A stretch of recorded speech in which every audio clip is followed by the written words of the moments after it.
RBI के कुछ ऐसे रिसेंट अपडेट्स जो कि आपके इंस्टेंट या फिर पर्सनल लोन्स को थोड़ी एक्सपेंसिव बना सकती है और साथ ही साथ आपके क्रेडिट कार्ड से बाय किए हुए प्रोडक्ट्स को भी एक्सपेंसिव बना सकती है। कैसे, ये सारी बातें हम इस वीडियो में जानेंगे, सो वीडियो को अंत तक जरूर देखिएगा। चलिए शुरू करते हैं फ्रेंड्स इस वीडियो को बिना लेट। सो आरबीआई ने 2023 के मई अप्रैल मंथ के बीच एक अपडेट लेकर आई थी, एक सर्कुलर लेके आई थी for all the banking sectors and NBFC companies की भैया देखो, किसी को भी इजीली अनसिक्योर्ड लोन्स मत दो।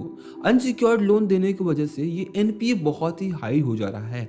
बट उस अपडेट को जितने भी एनबीएफसी कंपनीज या फिर जो बैंकिंग सेक्टर से इग्नोर किए, बहुत ही लाइटली लिए, and that's why RBI recently एक बहुत ही बड़े स्ट्रिक्ट रूल्स एंड रेगुलेशंस के साथ आती है to maintain this things. So RBI simply सभी बैंक्स को ये बोल रही है कि भैया आप लोन दो, अच्छी बात है, बट अपना रिस्क वेट बढ़ाओ। सबसे बड़ा अपडेट कि आप अपने रिस्क वेट को बढ़ाओ बाय 25%। मतलब रिस्क वेट क्या होता है? रिस्क वेट का मतलब ये है कि अगर लेट गेस एसबीआई या फिर आरबीएल बैंक किसी एक पर्सन को 100 रुपए का लोन देती है, तो उसका कुछ हिस्सा लेट गेस 9 to 10% जो है अपने पास एज ए रिस्क वेट रखती है, एज ए रिजर्व रखती है, ताकि वो 100 रुपए का लोन अगर एनपीए दैट मीन्स डिफॉल्ट कर जाता है तो बैंकिंग सेक्टर की जो ऑपरेशन है, उनका जो बैंकिंग ऑपरेशन है वो बंद ना हो। जो कि अब तक 9% था, बट अब ये 25% बढ़ करके 11.25% हो जाएगा। मतलब 9% का है, 25% बढ़ गया तो 11.25% जो है अब इन्हें रिस्क वेट अलग से रखना पड़ेगा, बोले तो रिजर्व रखना पड़ेगा, just to maintain the risk कि इन फ्यूचर अगर एनपीए हाई होता है तो बैंकिंग ऑपरेशन कंटिन्यूअसली चलती रहे। अब इस एक अपडेट की वजह से जो बैंकिंग सेक्टर थी उनके पास available funds to disperse as a loan कम हो सकता है।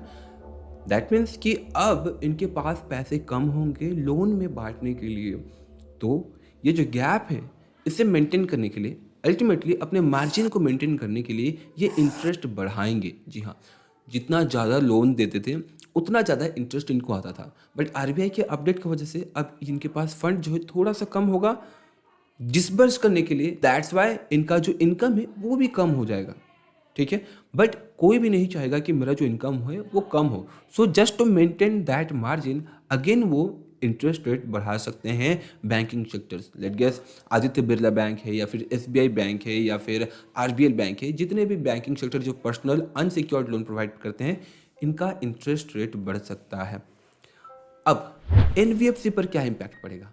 अगर NBFC non banking financial corporation या फिर कंपनीज की बात करें तो यहाँ पर भी बहुत ही अच्छा इम्पैक्ट पड़ेगा। स्पेशली आरबीआई ने तो इन एनबीएफसी कंपनीज को बोला है कि भैया आपकी जो रिस्क वेटेज है ना उसे और थोड़ा बढ़ाओ, और वो अनसिक्योर्ड लोन्स एनपीए ना हो उसके लिए भी आपको थोड़ा सा ध्यान देना होगा। अब आरबीआई का एनबीएफसी के ऊपर इस अपडेट के बाद अगर देखें तो आपको पर्सनल लोन मिलना अगेन थोड़ा और एक्सपेंसिव हो जाएगा, फ्रॉम क्रेडिट भी एप्लीकेशन हो या फिर मनी व्यू लोन एप्लीकेशन हो या फिर इस प्रकार के जो भी लोन प्रोवाइडिंग प्लेटफॉर्म हो।